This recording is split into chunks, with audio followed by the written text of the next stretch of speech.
Cuando vamos a comprar materias primas, hay ciertos aspectos que van en relación al riesgo asociado a esa adquisición de materias primas. Cuando vamos a adquirir software es exactamente igual. Existen riesgos asociados que debemos considerar dentro de nuestra planificación de adquisición y que finalmente deben ir de la mano con lo que es el diseño de cualquier sistema de control y auditoría de adquisición de sistemas de información. En este video vamos a repasar y vamos a ver aquellos elementos que están asociados directamente con lo que es el riesgo en la adquisición de sistemas de información. Para comenzar es importante de que hablemos sobre la posibilidad de medir el éxito crítico, o sea,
el servicio al cliente es uno de los aspectos que, como ya hemos hablado y visto en otros cursos y que hemos tocado el tema de principios de ingeniería de software, se tiene por lo general al debe en base a las prestaciones que se entregan a las empresas.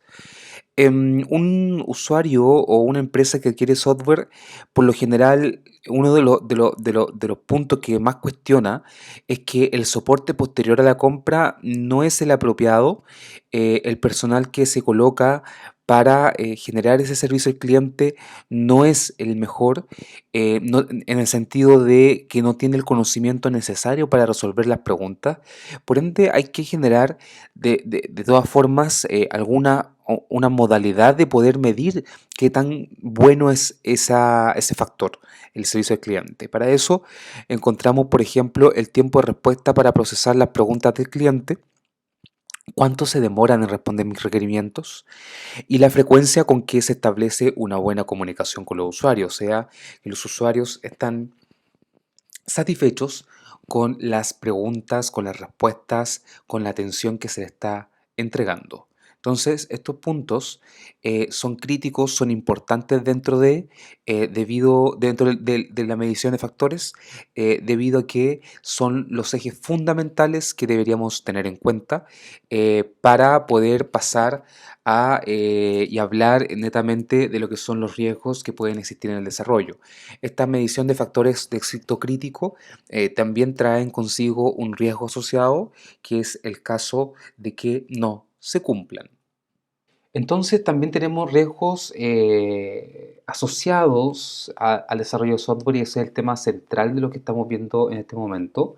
Y tenemos por niveles, por ejemplo, tenemos riesgos dentro del proyecto mismo, que básicamente son muy complicados porque son riesgos de los cuales tenemos que hacernos responsables dentro de nuestra estructura organizativa. Tenemos responsables de los proyectos que ejecutan las actividades, pero es una tarea interna finalmente. Y tenemos actividades, por ejemplo, pertenecientes al PMBOK o cualquier otro que vayamos a aplicar, pero debemos gestionarla. Entonces, si estas salen mal, ponen en riesgo nuestro proyecto y finalmente financieramente nos tenemos que hacer responsables dentro de la empresa de aquello para que el proyecto finalmente no fracase.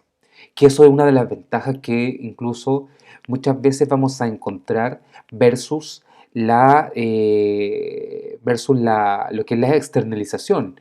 En el caso de la externalización cae más dentro de el riesgo con los proveedores. Pero ahí, dentro de lo que es riesgo con proveedores, vemos dos alternativas.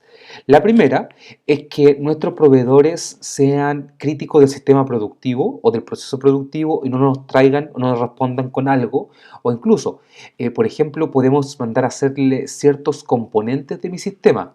Y no el sistema completo. Entonces ahí si se retrasan, genera un retraso en mi proyecto.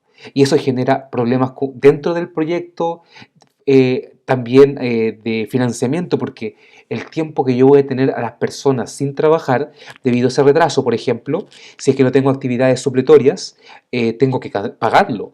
Entonces, si el contrato no lo dice, el proveedor no va a asumir esos costos.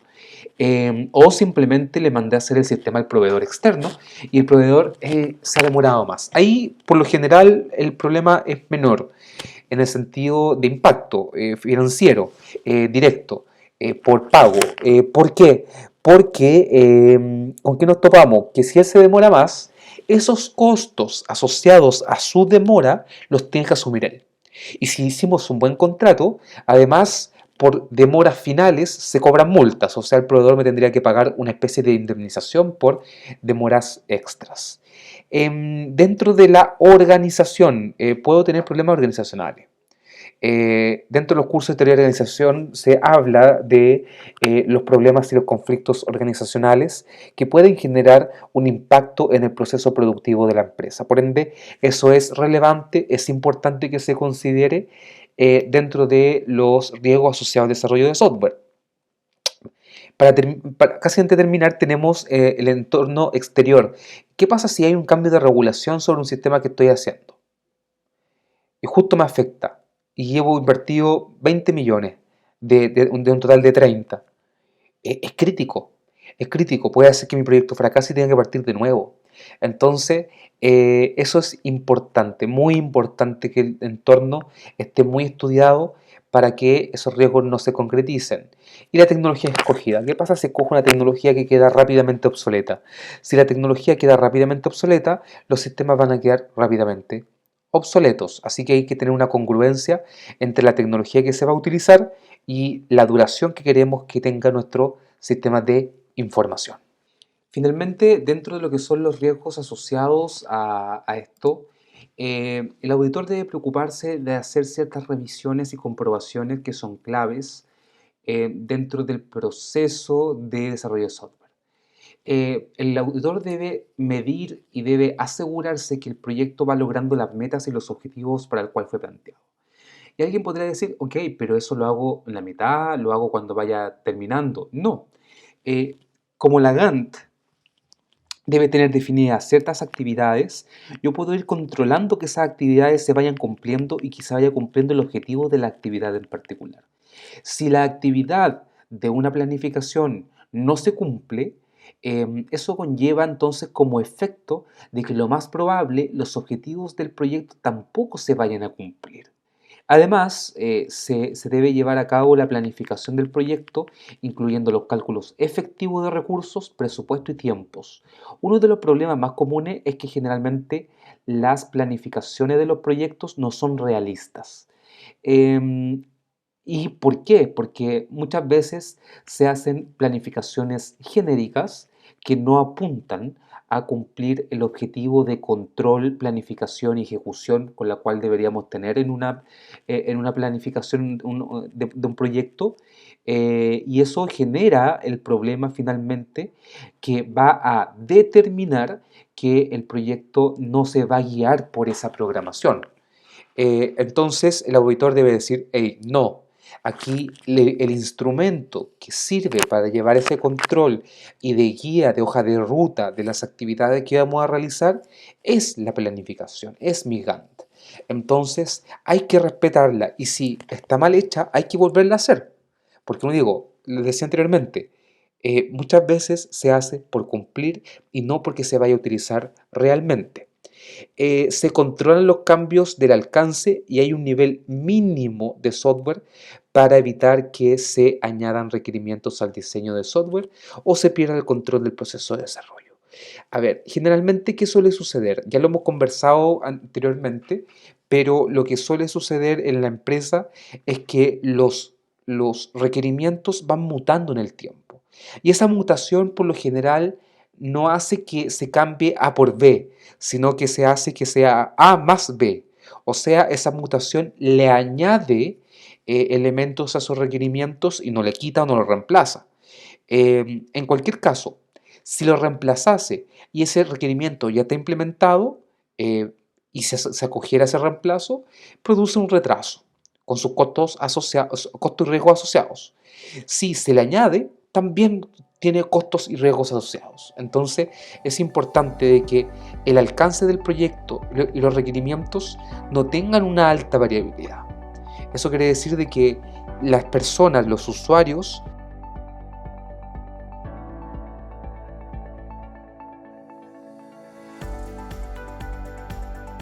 la gerencia hace seguimiento al diseño del software y a las actividades de desarrollo. O sea, si tenemos un proyecto donde la gerencia no está involucrada, entonces lo que va a suceder finalmente es que el proyecto va a ser dirigido por personas de mando intermedio o por los mismos usuarios y tenemos un alto riesgo de perder los objetivos estratégicos de la organización.